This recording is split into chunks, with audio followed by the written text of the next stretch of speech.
अकबर, बीरबल और बेईमान जमींदार का खेल। दिल्ली से दूर बादशाह अकबर के राज्य में एक विशाल इलाका था, रसूलपुर परगना। ये इलाका उपजाऊ था, नदियां पास से बहती थी, खेत हरे भरे रहते थे, लोग मेहनती थे। पर उस इलाके पर एक आदमी का डर था, जमींदार हरिदास सिंह। ऊंची कद, काठी, चमकदार पगड़ी, मूंछें तनी हुई और गुस्से में कांपती आवाज, यही थी हरिदास की पहचान। लोग कहते थे, जमींदार के 3 नियम हैं, उसकी बात आखिरी बात है, उसका फैसला उलटना सूरज को उल्टा उगाने जैसा है, उससे उलझना अपने पैरों पर कुल्हाड़ी मारने जैसा है। लेकिन असली बात क्या थी? लोग खुलकर नहीं कहते थे, पर हर घर में, हर नुक्कड़ पर एक ही फुसफुसाहट फैलती थी। जमींदार बेईमान है, वो लोगों की जमीनें चालाकी से हड़प लेता है। इसी रसूलपुर में रहता था एक बूढ़ा किसान धयान चाचा। उसके पास थोड़ी सी जमीन थी, बस 5 बीघा। उसी पर उसका घर, खेती और जिंदगी चलती थी। उसकी एक ही बेटी थी, गायत्री। उसकी शादी के लिए वो थोड़ी थोड़ी रकम जोड़ रहा था। पर समस्या शुरू हुई जब 2 साल पहले एक कागज आया। कहा गया कि धयान चाचा की 5 बीघा जमीन अब जमींदार हरिदास की है। धयान चाचा ने कोर्ट कचहरी का दरवाजा खटखटाया, पर हर बार जवाब मिला, कागज पर जमींदार की मुहर है, तुम्हारी नहीं। लोग बोलते, बाबा कौन उलझे उससे, वो हर केस जीत जाता है। जिसके पास पैसा और ताकत हो, उसका सच भी सच हो जाता है और झूठ भी सच बन जाता है। पर धयान हारा नहीं। एक दिन उसने फैसला किया, अब मैं बादशाह अकबर से इंसाफ मांगूंगा। गांव वाले डर गए। किसी ने कहा, इतनी दूर जाओगे कैसे? दूसरे ने कहा, जमींदार को पता चला तो मुश्किल होगी। तीसरे ने चेतावनी दी, अकबर बड़े बादशाह हैं, आम किसान की बात कौन सुनेगा? पर धयान चाचा ने भीतर से आवाज सुनी, जब तक इंसाफ नहीं मिलेगा, चैन नहीं। और वो निकल पड़े दिल्ली की ओर। दिल्ली की तरफ जाने वाले रास्ते आसान नहीं थे। धयान चाचा चलते चलते थक जाते, पर उनके मन में आशा जलती रहती। आखिरकार 3 दिनों की यात्रा के बाद वे फतेहपुर सीकरी पहुंचे, अकबर का दरबार। दरबार का दृश्य अद्भुत था। हाथी, घोड़े, सैनिक, ढोल, नक्कारे और जनता की लंबी कतार। धयान चाचा ने घंटों इंतजार किया। जब उनकी बारी आई, वो कांपती आवाज में बोले, मेरे मालिक, मेरी जमीन, मेरी मेहनत सब ले लिया गया है, मुझे इंसाफ चाहिए। अकबर ने गंभीर होकर पूछा, तुम्हारी जमीन किसने ली? हुजूर, जमींदार हरिदास सिंह ने। अकबर ने अपना सर उठाया। उसके चेहरे पर हल्की नाराजगी और गंभीरता का मिश्रण था। कुछ देर चुपी रही। फिर अकबर ने कहा, बीरबल। बीरबल आगे आए। जी जहांपना, इस मामले की जांच तुम करोगे। सच जो भी हो, उसकी जड़ तक पहुंचकर मुझे बताना। बीरबल ने धयान चाचा को सम्मानपूर्वक देखकर कहा, चाचा, अब आप हमारे मेहमान हैं, घबराइए मत, हम सच तक पहुंचेंगे। धयान चाचा के चेहरे पर वर्षों बाद उम्मीद की हवा चली।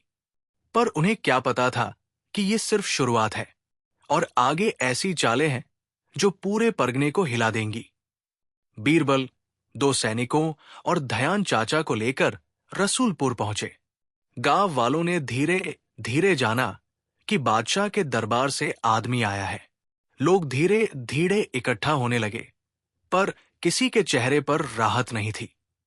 सबके चेहरों पर डर था, अनजाना डर।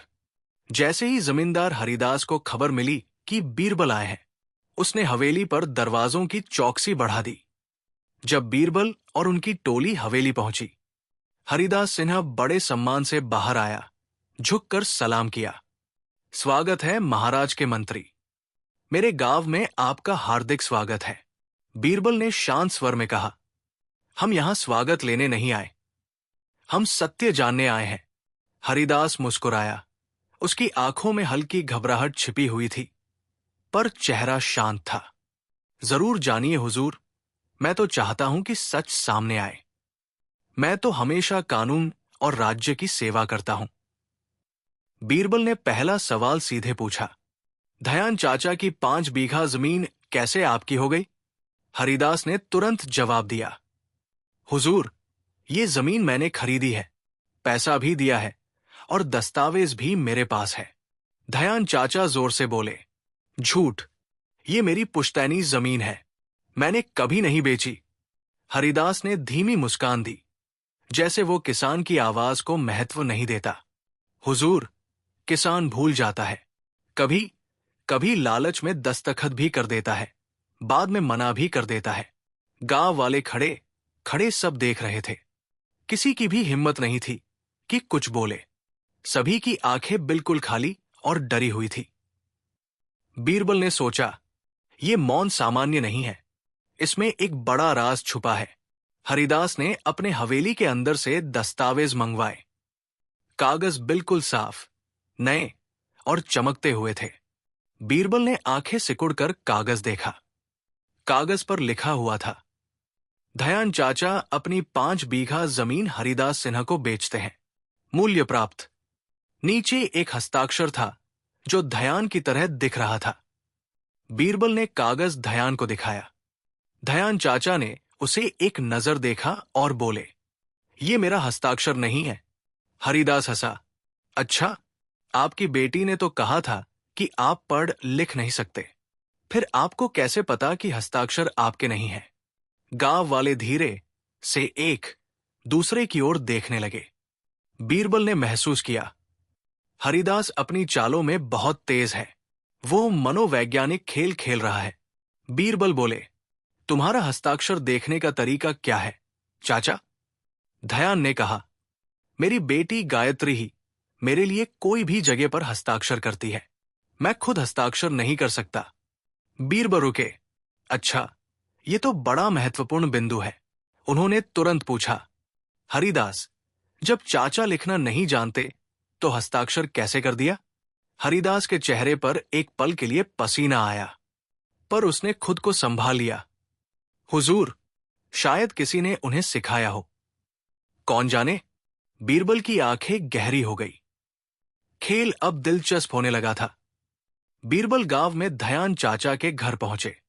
वहां उनकी बेटी गायत्री मिली, शांत, लेकिन आंखों में गहरा डर।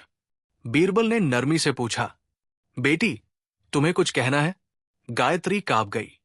उसने इधर उधर देखा, जैसे कोई सुन रहा हो। मैं नहीं कह सकती। बीरबल समझ गए, कुछ ऐसा है जो वो जानती है, पर डर के कारण बोल नहीं सकती। उन्होंने सैनिकों को बाहर भेज दिया। फिर शांत स्वर में बोले, बेटी, मैं तुम्हारा रक्षक हूं। अगर तुम सच बताओगी, तुम्हारे परिवार की रक्षा मेरी जिम्मेदारी है। थोड़ी देर बाद गायत्री रोते रोते बोली, हुजूर, मेरे पिता ने अपनी जमीन कभी नहीं बेची। उस रात जब वो बीमार थे, जमींदार के आदमी आए। मुझे जबरन हवेली ले जाया गया। उन्होंने धमकाया कि अगर मैंने उनके कागज पर हस्ताक्षर नहीं किए तो मेरे पिता को मार दिया जाएगा। बीरबल ने गहरी सांस ली। पहेली का बड़ा हिस्सा हल हो गया था, पर एक समस्या थी। गायत्री की बात का कोई सबूत नहीं था, और जमींदार इतना शक्तिशाली था कि न्याय पाना आसान नहीं था। बीरबल गांव में घूमे। उन्होंने अलग अलग लोगों से बात की। हर व्यक्ति वही कहता, हमें कुछ नहीं पता। किसी ने भी जमींदार के खिलाफ एक शब्द नहीं बोला, जैसे पूरी बस्ती पर कोई साया हो। एक अनकहा डर। एक बूढ़ी औरत ने धीरे से कहा, हुजूर, हम सब कुछ जानते हैं, पर जुबान खोलने की हिम्मत नहीं। क्यों? बीरबल ने पूछा। वो बोली, क्योंकि जिसने भी जमींदार के खिलाफ आवाज उठाई, उसका घर उजड़ गया। ये सुनकर बीरबल चौंके। कैसे उजड़ा? औरत ने कहा, कभी किसी के खेत में अचानक आग लग जाती है, कभी किसी के घर पर चोरी हो जाती है, कभी किसी के गाय बैल गायब हो जाते हैं। सब जानते हैं कि ये किसका काम है, पर कोई बोल नहीं सकता। बीरबल समझ गए, ये सिर्फ जमीन का मामला नहीं था, ये पूरे परगने पर राज करने का एक खेल था। और ये खेल अभी पूरा नहीं खुला था। बीरबल ने उस दस्तावेज को फिर से देखा। कागज नया था, स्याही ताजा थी, और सबसे बड़ी बात, उस पर मुहर बहुत नई दिख रही थी। बीरबल ने सोचा, अगर ये कागज 2 साल पुराना है तो ये इतना नया कैसे दिख सकता है। उन्होंने हवेली के कागजों का पुराना रजिस्टर मंगवाया, पर अजीब बात यह थी कि रजिस्टर में दयान चाचा के नाम से कोई भी एंट्री नहीं थी। हरिदास ने बहाना बनाया, पुराना रजिस्टर खो गया था। बीरबल मुस्कुराए, अंदर ही अंदर, नहीं बाहर। उन्हें समझ आ गया था कि कागज नकली है, मुहर झूठी है, हस्ताक्षर जबरदस्ती कराए गए हैं, पर अभी भी कोई ठोस सबूत नहीं था। बीरबल जानते थे, जमींदार चतुर है, वो गलती नहीं करेगा। उसे पकड़ने के लिए एक ऐसी योजना चाहिए जो उसकी सच्चाई खुद उसी के मुंह से निकलवा दे, और ऐसा केवल एक ही आदमी कर सकता था, बीरबल। अगली सुबह बीरबल ने घोषणा की, मैं जमींदार के खिलाफ फैसला देने से पहले एक अंतिम परीक्षा लूंगा, जिसमें सच अपने आप सामने आ जाएगा। हरिदास ने आत्मविश्वास से कहा, मैं किसी भी परीक्षा के लिए तैयार हूं। बीरबल ने कहा, ठीक है, आज शाम हम इस गांव के चौराहे पर सबके सामने एक प्रयोग करेंगे। गांव वाले इकट्ठा होने लगे। सबके चेहरे पर उत्सुकता और डर मिला जुला था। सांझ ढलते ढलते चौराहा भर गया। बीच में एक बड़ा सा तंबू लगाया गया था। बीरबल ने घोषणा की, जमींदार और दयान चाचा दोनों आज रात यहां मौजूद रहेंगे। हम एक ऐसा तरीका अपनाएंगे जिससे पता चल जाएगा कि कागज असली है या नकली। हरिदास हंस पड़ा, हुजूर, आप क्या करेंगे? कागज पर लिखा साफ है, मुझे जमीन खरीदी है, आप चाहें तो 10 बार पढ़ लीजिए। बीरबल ने कहा, नहीं, मैं इसे पढ़ने वाला नहीं, मैं इसे कागज से पूछूंगा। भीड़ में फुसफुसाहट शुरू हो गई।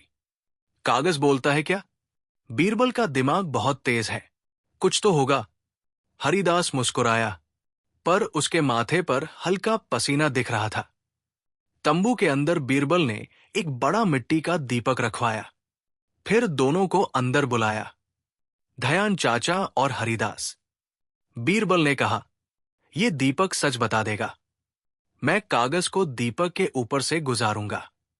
अगर यह असली होगा तो नहीं जलेगा, अगर यह नकली होगा तो आग इसे खा जाएगी। हरिदास ने चीख कर कहा, यह कौन सा तरीका है? यह मूर्खता है। बीरबल ने शांत होकर कहा, तुम डर क्यों रहे हो? अगर कागज असली है तो डरने की क्या बात?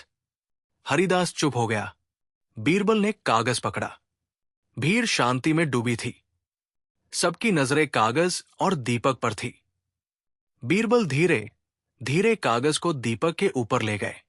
कागज के किनारे से हल्की धुआं उठी। हरिदास की आंखें चौड़ी हो गई। फिर अचानक कागज का एक कोना काला पड़ गया। बीरबल ने उसे झटके से हटाया, पर सब देख चुके थे। कागज जला। भीड़ से आवाज आई, कागज नकली है, कागज झूठा है, हमसे धोखा हुआ। हरिदास तुरंत चिल्लाया, ये चाल है। बीरबल ने आग बढ़ा दी। कागज असली था। बीरबल ने कहा, मैंने आग नहीं बढ़ाई, मैंने सिर्फ सच का सामना कराया। भीड़ हिलने लगी, जैसे डर की जंजीरें टूट रही हों। हरिदास ने गुस्से में मुट्ठियां भींची। ये नाटक है, कागज असली था, मैं बादशाह के पास जाऊंगा। बीरबल शांत थे। उन्होंने कहा, ठीक है, तुम बादशाह के पास जा सकते हो, लेकिन उससे पहले एक बात बताओ, तुम्हारे पास उस रात के गवाह कौन है? किसने देखा कि चाचा ने जमीन बेची? हरिदास ने कहा, मेरे 2 मूशी थे। बीरबल ने तुरंत सैनिकों को आदेश दिया, मूशी को बुलाओ। मूशी आए, पर उनके चेहरे पर पसीना, बेचैनी और डर था। बीरबल ने पूछा, बताओ, उस रात क्या हुआ था?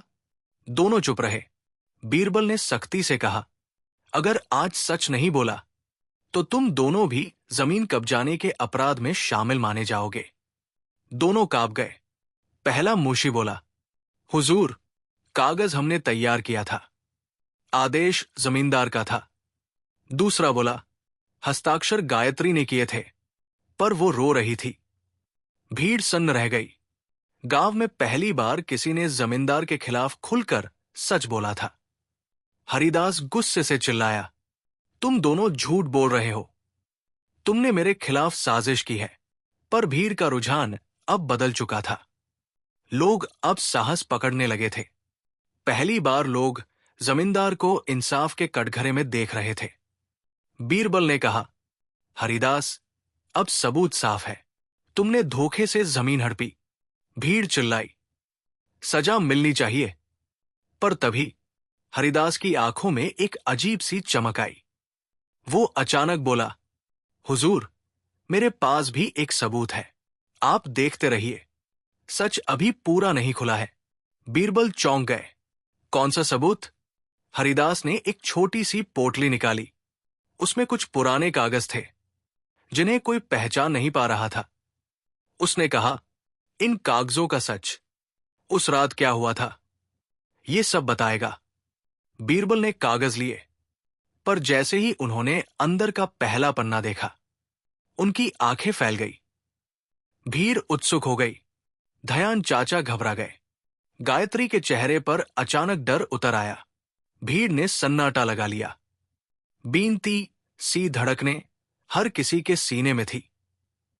बीरबल ने हाथ में रखे कागज के पत्तों को धीरे खोला।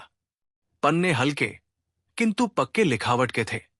इन कागजों पर सिर्फ नाम नहीं थे, कुछ तारीखें, कुछ रकमें और एक अलग तरह की मुहर भी दिख रही थी।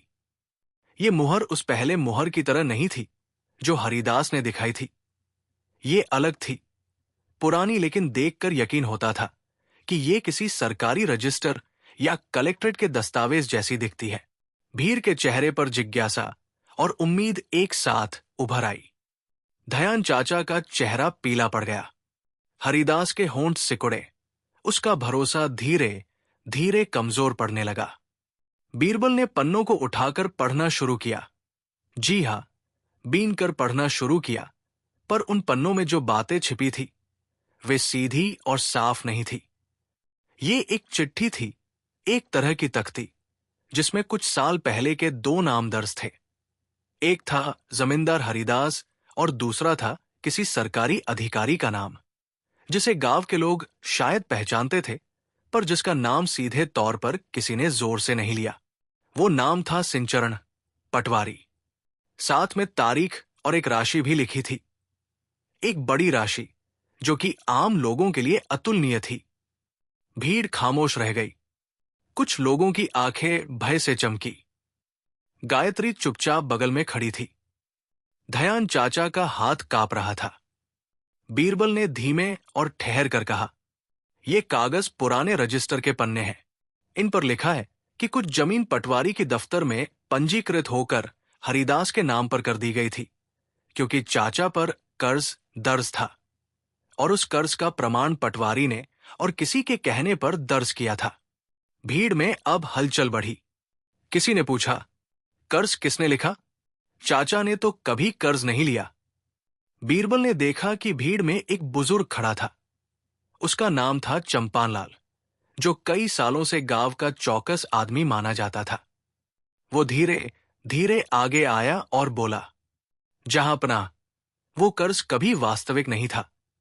लगभग 15 साल पहले कुछ ऐसा हुआ था जब गांव में सूखा पड़ा था। उस समय पटवारी सिंह ने कुछ नामों पर कर्ज के कागज तैयार कर दिए थे और जिनके पास दन देने का वजूद था उनके नाम पर जमीन दर्ज कर दी। पर उस समय किसने आवाज उठाई? कोई नहीं। हरिदास ने कोशिश की बात को टालने की। ये सब अफवाहें हैं। पटवारी ने जो भी किया वो कानून के अनुसार था और जो दस्तावेज मैं दिखा चुका हूं वही असलियत है। बीरबल ने शांत स्वर में कहा, कागजों की दो बातें साफ है। एक, ये प्रतिलिपि है किसी सरकारी रजिस्टर की, और दूसरी, इसमें एक और हस्ताक्षर है जो पटवारी का कहना है। पर इस बात का भी बड़ा मर्म है कि इस दस्तावेज पर कहीं कहीं पर स्याही और कागज की उम्र मेल नहीं खाती। मतलब कि कुछ पन्ने बाद में जोड़े गए हैं। भीड़ अब कुछ खबरदार होने लगी। कुछ लोग जोर से कहते हुए आ गए, अब किसने मिलकर ये खेल रचा? किसने पटवारी को दबाया? पर किसी में आवाज इतनी हिम्मत नहीं कि वो पूरा नाम लेकर बोल दे। बीरबल ने फिर कागजों को उल्टा पलटा और एक और पन्ने पर ठहरी आंखें थी। ये पन्ना अलग तरह का था। इस पर कुछ मौखिक आदान प्रदान का लिखित ब्यौरा था और सबसे नीचे एक छोटी सी नोटबुक जैसा पन्ना था जिस पर लिखा था, रकम मिली 2 हिस्से, एक पटवारी को, एक जमींदार को और एक हिस्सा जोखिम साझाज के लिए रखा गया। बीच में ये वाक्य जैसे किसी गहरे राज की तरफ इशारा कर रहा था। भीड़ में हाहाकार मचा। ये स्पष्ट हो गया कि ये सिर्फ एक अकेला जमींदार या सिर्फ एक अकेला पटवारी नहीं था। ये एक गठजोड़ था, किसी बड़ी साजिश का हिस्सा। बीरबल ने धीरे से कहा, सिर्फ ये कागज देखकर फैसला नहीं हो सकता। हमें यह देखना होगा कि ये कागज कैसे आया, किसके पास था और किन लोगों ने इसे बनाया। पर एक प्रश्न बड़ा है, जो हिसाब किताब इन पन्नों में रखा गया है, उसका आखिरी लाभार्थी कौन है? भीड़ की नजरें हरिदास पर पड़ी। हरिदास ने अपना चेहरा कड़ा करते हुए कहा, मैं वो शख्स नहीं जो चोरी छिपे लोगों की जमीन छीन ले। मेरे पास सब कुछ है, मैं दूसरे की जमीन की क्या आवश्यकता? कुछ की आंखों में शक की झिलमिल थी, पर किसी को उसके बोलने से विश्वास नहीं हुआ। गांव के लोगों ने अपनी जुबान दबाए रखी। वे डरते थे कि आवाज उठाने से उनके साथ बुरा होगा। बीच में पटवारी सिन्हा के बारे में जो बात थी, वो अब जोर पकड़ने लगी। पटवारी एक ऐसा पद था जो गांवों में आमतौर पर नापतोल और जमीन के रजिस्टर संभालता था। अगर वो मिलकर कागज बदल दे तो किसी की जमीन जाना आसान हो जाता था। बीरबल ने तुरंत आदेश दिया, पटवारी को बुलाओ। वो आज गायब नहीं होगा। अगर वो डरकर भागेगा तो ये और भी शक पैदा करेगा। कुछ सैनिक बाहर गए और थोड़ी देर में पटवारी को पकड़ कर लाए। वो सफेद कपड़े पहने, चेहरे पर नकली मुस्कान थी, पर उसके आंखों में भय साफ झलक रहा था। बीरबल ने पूछा, सिंचरण, बताओ कि इन कागजों का क्या सच है? पटवारी ने गर्दन झुकाते हुए कहा, साहब, मैं कुछ नहीं कर पाया। वो रुक गया, फिर बोला, कई साल पहले मुझे कुछ दबाव था। कुछ बड़े लोग आए और कहा, काम कर दो, देवता के लिए करो। मैंने किया, पर मैं अकेला नहीं था, कई लोगों ने किया। भीड़ में सन्नाटा था। अब मामला और बड़ा हो चला था। पटवारी ने धीरे से कहा कि उस समय कुछ और भी दफ्तरियों ने मिलकर काम किया था और कुछ नाम अब भी गांव में प्रतिष्ठित है, लोग जिनका खौफ था। वो नाम उसने खुलकर नहीं लिया। उसका चेहरा थपथपा गया और वो बैठ गया। बीच में एक वृद्ध ने तेज आवाज में कहा, तुम लोग किस समय के बारे में बोल रहे हो? अगर सच में ये सच है तो ये केवल दयान चाचा की ही नहीं, अब कई घरों के लिए भी खतरा होगा। ये बात सही थी। अगर पटवारी और जमींदार मिलकर ये खेल कर चुके थे तो किस्सा कहीं और भी हो सकता था। गांव में डर और आशंका का माहौल फैल गया। बीरबल ने सख्त स्वर में कहा, यह मामला अब सिर्फ दयान चाचा का नहीं रहा। मुझे पूरा परगना जांचना होगा। मैं इसी रात कुछ गुप्त काम करूंगा। जो कुछ भी सच है वो रात में खुलकर बाहर आएगा। लोग हैरान थे, रात्रि में जांच? पर बीरबल का तरीका लोगों को उम्मीद दे रहा था। गायत्री के चेहरे पर थोड़ी राहत आई। उसे लग रहा था कि अब कोई उसकी आवाज सुनेगा। बीरबल ने कुछ चुनिंदा पुरुषों का एक छोटा दल बनाया। कुछ भरोसेमंद जवान, चंपान लाल जैसे चौकस बुजुर्ग और 2-3 गांव के भले लोग। उन्होंने तय किया कि वे रात में गांव के आसपास के कुछ खेतों और गोदामों में जांच करेंगे, खासकर उन जगहों पर जहां अक्सर जमींदार के कामकाज का सामान रखा जाता था, जैसे कि हरिदास की गोदाम और पटवारी के घर के पास की एक पुरानी झोपड़ी जहां कुछ लोग अक्सर जाने आते थे। रात गहरी थी, हवा की रुनझुन थी गांव के लोग धीरे धीरे अपने घरों में चुप थे, पर बीरबल और उनका दल छिपकर निकल पड़ा। वे पहले हरिदास की हवेली के पीछे गए। वहां कुछ काम चल रहा था। लोग जंगली आवाजों में बात कर रहे थे। किसी के कदमों की आवाज आ रही थी। बिरबल ने देखा कि हवेली के पीछे एक छोटी चिमनी वाली जगह है, गोदाम की तरह। कुछ लकड़ी के बक्से रखे थे और उन पर कुछ पुराने कागजों के बंडल भी दिख रहे थे। बीन कर देखा तो वहां कई नकली मुहरों और नए कागजों की छपाई की मशीन जैसी चीजें पड़ी थी। छोटे छोटे स्टैंप और स्याही का डिब्बा। बीरबल ने हौले से कहा, यह वही जगह है जहां कागज बनाए जाते होंगे। पर तभी एक हल्की सी आवाज आई। किसी ने पीछे खौफ भरी चेतावनी दी थी। दल ने हड़बड़ी में कुछ कागज उठा लिए और वापस दूर हो गए। चंपानलाल ने कुछ कागज चुपके से घुटनों में छिपा लिए। वे सीधे बीरबल के पास पहुंचे। बीन कर पढ़ा तो पत्तों में कुछ नाम और कुछ पैसों के बंटवारे की तालिका थी और एक जगह पर लिखा था, बचत का हिस्सा, आगे के काम। वहां एक छोटा सा नाम उभर कर आया, एक और नाम जो गांव वालों के लिए अनोखा था। वो नाम था मुसाफिर भाई। लोग चौंक गए, क्योंकि मुसाफिर भाई गांव का वो आदमी था जो हमेशा मदद करता, पर किसी को शक नहीं था कि वो ऐसे कामों में शामिल हो सकता है। बीरबल ने कहा, देखो, ये काम केवल जमींदार और पटवारी तक सीमित नहीं रहा। ये एक संजाल है। अब हमें ये देखना होगा कि मुसाफिर भाई की क्या भूमिका रही। अगली सुबह बीरबल ने मुसाफिर भाई को बुलवाया। मुसाफिर चिपचिपे बदन के साथ आया, पर उसका चेहरा शांत था। वो हमेशा की तरह लोगों का मददगार दिखता था, पर बीरबल की नजर उससे नहीं छिपी। बीरबल ने विनम्रता से पूछा, मुसाफिर, तुमने कुछ देखा क्या? ये कागज तुमसे क्यों जुड़ा है? मुसाफिर की आंखें झुक गई। वो बोला, मैंने कभी नहीं सोचा कि मेरा नाम लिखा होगा, पर सच ये है कि मैंने कुछ बातों का मदद किया था। लोगों के कागज तय करने में, दस्तावेज कहीं छुपाने में।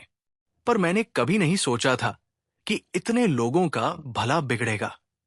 जैसे ही वो ये कह रहा था, कुछ लोग पीछे से हल्ला करने लगे। तुमने किया? तुमने ऐसा क्यों किया? मुसाफिर ने आवाज धीमी की और कहा, यह सब डर से हुआ। मैंने जमींदार का दबाव महसूस किया। जब उसने कहा कि अगर मैंने नहीं माना तो मेरे परिवार के साथ बुरा होगा, तो मैंने मान लिया। पर यह बात अब बदलनी चाहिए। यह बयान सुनकर कई लोग रो पड़े। वे लोग जो मुसाफिर को अपने घरों में लेकर आते थे, अब उसे घूर रहे थे। पर कुछ ने उसकी तरफ से हिम्मत भी दिखाई, जैसे कि उसकी बात में सच्चाई हो। बीरबल ने कहा, कानून है, पर सिर्फ सजा देना ही ठीक नहीं होगा। हमें देखना होगा कि किसके आर्थिक दबाव के कारण ये हुआ। कौन किसे उकसाता रहा? मुसाफिर ने धीरे से बताया कि कुछ बड़े लोगों का कहकर पटवारी पर दबाव रहता था। पर उसने नाम नहीं लिया। वो डर रहा था कि नाम लेने से फिर किसी पर हमला हो सकता है, और ये डर सभी के भीतर था। जितना अधिक बगावत की कोशिश होती, उतना ही ज्यादा खून और आग का खतरा था। धीरे धीरे गांव में हवा बदलने लगी। पहले लोग कहते थे कि किसी से टकराना बड़ा जोखिम है, पर अब वे सोचने लगे कि अगर सच सामने नहीं आएगा तो उन सबका मिट्टी पर हक खत्म हो सकता है। कुछ घरों के सामने लड़खड़ाती हिम्मत वापस आ रही थी। बीरबल ने कहा कि वे एक सार्वजनिक रजिस्टर बनाएंगे, जहां हर गांव वाला अपने दावे को दर्ज कर सके। पर यह रजिस्टर किसी एक के कब्जे में नहीं होगा। इसे गांव की चौपाल पर रखा जाएगा, और हर दिन एक अलग व्यक्ति उसे देखने और पढ़ने के लिए जिम्मेदार होगा। बीरबल ने यह नियम इसलिए रखा ताकि फेरबदल का मौका कम रहे, पर हर योजना के खिलाफ भी विरोध हुआ। हरिदास ने यह आदेश दिया कि कोई भी ऐसा रजिस्टर चलाने की हिम्मत न करे। उसने सैनिक भेजकर उस रजिस्टर को जब्त करवाने की धमकी दी। पर बीरबल ने निश्चय किया कि यह रजिस्टर खुलेगा और कोई भी छुपा हुआ कागज बाकी नहीं रहेगा। रजिस्टर खुलने के कुछ ही दिनों बाद गांव के कई लोगों ने अपने पुराने कागज और रसीदें दी। उनमें से कुछ ने बताया कि किस तरह उनके नाम बदल दिए गए, किस तरह उन्हें डराया गया, किस तरह उनकी उपज और धन ले लिए गए। इन सभी रसीदों और गवाही को मिलाकर एक बड़ी फाइल बनी और उस फाइल में कई समानताओं का पता चला। सभी पेपर्स पर उसी तरह की मुहर का निशान था और उस मुहर का स्रोत वही पुरानी दफ्तर की खान थी। तब बीरबल ने फैसला किया कि वे ये फाइल सीधे अकबर को भेजेंगे, पर अकबर से पहले उन कागजों की सत्यता की पुष्टि जरूरी थी। बीरबल ने कहा कि वे एक सार्वजनिक सुनवाई कराएंगे जहां सब गवाह आकर सच बोलेंगे और यदि किसी ने झूठ बोला तो सजा पाएगा। यह सुनवाई गांव के मैदान में होगी और अकबर के दरबार को इसकी प्रतिलिपि भेजी जाएगी। ये घोषणा सुनकर जमींदार आतंकित हुआ। वो अब जान गया था कि यह मामला बड़े दायरे तक जा सकता है। उसने आखिरी कोशिश की कि वह किसी तरह बीरबल को खरीद ले, पर बीरबल का मन बड़ा था। वो सच्चाई के साथ खड़ा था। सुनवाई का दिन आया। पूरा गांव और आसपास के लोग इकट्ठा हो गए। बीरबल ने कहा कि सब जो भी सच जानते हैं खुलकर बताएं। सुनवाई में कई लोग पहुंचे। कुछ रोए, कुछ चिल्लाए, कुछ ने अपने अंदर दबे दर्द को बाहर निकाला। पटवारी ने आखिरकार उन पन्नों की कहानी बताई। कैसे दबाव था, कैसे पैसे मौके पर बांटे गए और किस तरह हरिदास ने लोगों को डराया। मुसाफिर ने कहा कि उसने भी कई कागजों को छुपाया था, पर अब वो पछताता है। इससे कई सच्चाइयां सामने आईं। पर तब ठीक उसी समय एक अजनबी व्यक्ति आया। उसका चेहरा ढका हुआ था। उसकी चाल में कुछ अलग ही बात थी। उसने कहा कि उसके पास कुछ और कागज हैं जो इस खेल की आखिरी चाबी दे सकते हैं। भीड़ ने उसे घूरा। उसका नाम उसने नहीं बताया, पर उसने कहा कि यदि ये कागज सच हुए तो ये साबित कर देंगे कि ये साजिश सिर्फ गांव तक सीमित नहीं है, बल्कि इसके पीछे कुछ और भी है। शायद शहर के लोग, शायद किसी बड़ा अधिकारी, शायद कोई और भी जिसे गांव तक की बातों में फायदा है। भीड़ में हलचल हुई। बीरबल ने उस आदमी से कहा कि वो फौरन कागज दिखाए। आदमी ने कहा कि वो रात में ये काम करने आया है और अभी खुलासा करने की हिम्मत नहीं कर सकता। उसने कहा कि वो कागज किसी सुरक्षित जगह पर रखे हैं और वे सब मिलकर जाकर उसे रात में लाएं। बीरबल ने सोचा, ये पर्याप्त समय नहीं है, पर इस नई बात ने माहौल और जटिल कर दिया। वो अजनबी कौन था और उसके पास कौन से कागज हैं? क्या दयान चाचा और गांव के लोग अपनी जमीन वापस पा सकेंगे, या ये खेल और गहरा और खतरनाक साबित होगा? बीरबल ने निर्णय लिया कि वे रात को उस अजनबी के कागज लाएंगे और फिर बाकी को भी साथ लेकर दिल्ली की ओर चलेंगे। पर यह तय होना अभी बाकी था कि रास्ता सुरक्षित होगा या नहीं।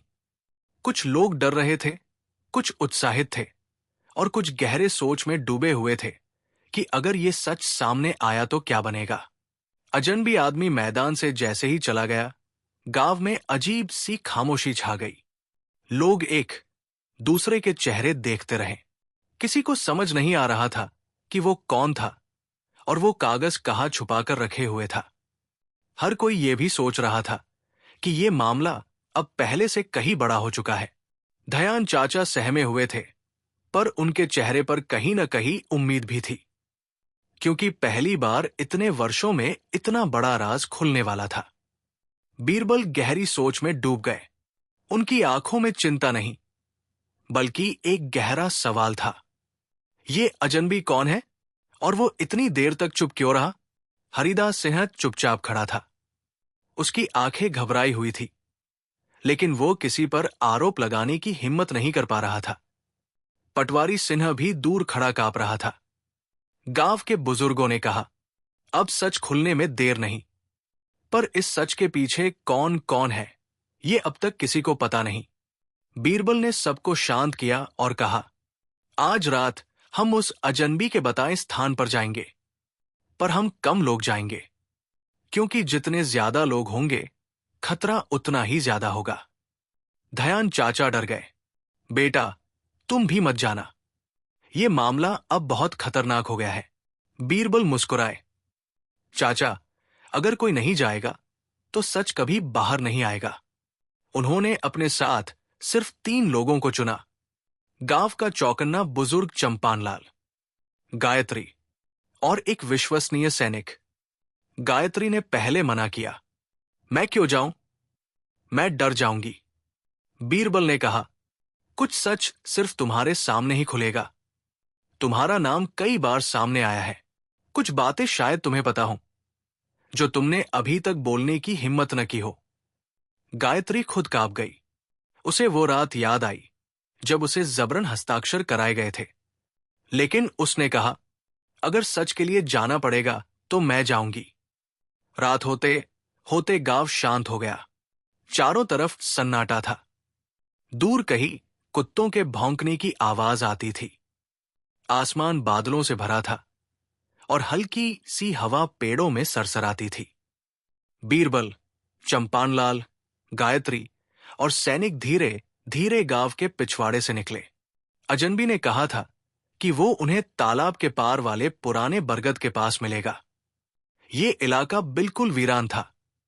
लोग वहां अंधेरा होने के बाद नहीं जाते थे। जैसे जैसे चारों लोग आगे बढ़े, गायत्री की धड़कन तेज होने लगी। चंपानलाल ने उसके कंधे पर हाथ रखा। डर मत बेटी, हम सब साथ हैं। तालाब के पास आते आते हवा और भी ठंडी हो गई। बरगद के नीचे अंधेरा था। कोई दिखाई नहीं दे रहा था। अचानक पत्तों की खड़खड़ाहट हुई। एक साया धीरे से आगे आया। वही अजनबी। अजनबी बोला, आप लोग देर से आए हैं, हमें जल्दी करनी होगी। बीरबल ने आगे बढ़कर पूछा, तुम कौन हो और तुम्हारे पास ये कागज कैसे आए? अजनबी ने कहा, मेरा नाम जरूरी नहीं, बस इतना जान लीजिए कि मैं भी कभी इस गांव में रहता था। आज मैं किसी का नाम नहीं लेना चाहता, क्योंकि जिसने भी सच बोलने की कोशिश की उसकी जिंदगी खतरे में पड़ गई। गायत्री ने पूछा, तुम इतने समय तक चुप क्यों रहे? अजनबी बोला, क्योंकि मुझे अपनी जान प्यारी थी। पर जब मैंने देखा कि तुम्हारे पिता जैसे लोग तबाह हो रहे हैं, तब मैंने तय किया कि मैं और चुप नहीं रहूंगा। बीरबल ने शांत स्वर में कहा, कागज दिखाओ। अजनबी ने एक पुराना झोला खोला। उसमें 12-13 कागज थे, कुछ गंदे, कुछ हल्के फटे हुए। बीरबल ने पहला कागज उठाया और जैसे ही नजर गई, उनके चेहरे पर गंभीरता आ गई। चंपानलाल और गायत्री ने देखा कि कागज पर कई नाम लिखे थे। उनमें से कई नाम गांव के बड़े बड़े लोगों के थे, कुछ उन घरों के लोग जो आज बहुत अमीर थे। कागजों पर एक ही बात लिखी थी, गुप्त समझौता, हिस्सेदारी का बंटवारा। बीरबल ने पूछा, ये सब किसने लिखा? अजनबी बोला, एक समय गांव में 3 लोग सबसे ताकतवर थे, जमींदार हरिदास, पटवारी सिंह और गांव के 2 अमीर साहूकार। ये सब मिलकर जमीन हड़पने का खेल खेलते थे। कागजों में हिस्सा लिखा है कि कितना पैसा किसे मिलता था। जो बहुत विरोध करता उसे डरा दिया जाता। गायत्री कांप गई। क्या क्या मेरे पिता भी उसी सूची में थे? अजनबी बोला, नहीं, पर तुम्हारे पिता की जमीन की कीमत बहुत थी, इसीलिए उन्होंने अपनी नजर उसी पर सबसे पहले डाली। चंपानलाल ने गुस्से में कहा, तो ये मामला सिर्फ दयान चाचा का नहीं, पूरे गांव का है। अजनबी बोला, हां, कई घरों की जमीन ऐसे ही गई है, बस किसी ने आवाज नहीं उठाई। इसी बीच पेड़ों के पीछे से खट खट की आवाज आई। बीरबल ने तुरंत सैनिक को इशारा किया। सैनिक तलवार लेकर आगे बढ़ा। अजनबी घबराया, शायद किसी ने हमें देख लिया है, हमारी बात सुनने के लिए कोई पीछा कर रहा है। गायत्री डर गई। कौन होगा? जमींदार के आदमी? एक और आवाज आई, इस बार और पास। बीरबल ने फुसफुसाकर कहा, सब नीचे झुको। चारों अंधेरे में चुपचाप झुक गए। कुछ कदमों की आवाज सरकती हुई उनके पास आई, फिर रुक गई, फिर दूर चली गई। अजनबी ने राहत की सांस ली। हमारी बात कोई सुन रहा था। बीरबल ने सोचा, अगर ये बात जमींदार तक पहुंची तो वो कागज छीनने की कोशिश करेगा। अजनबी ने कहा, यह सारा खेल सिर्फ जमींदार का नहीं था। इसके पीछे एक और नाम है जो इस गांव से बाहर बैठकर सब संभालता था। बीरबल ने पूछा, कौन?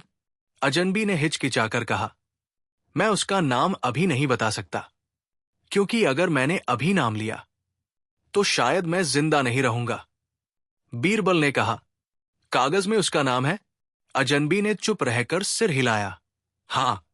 बीरबल ने कागज घुमाया, पर अंतिम पन्ने पर नाम ढका हुआ था, जैसे किसी ने जानबूझकर मिटा दिया हो।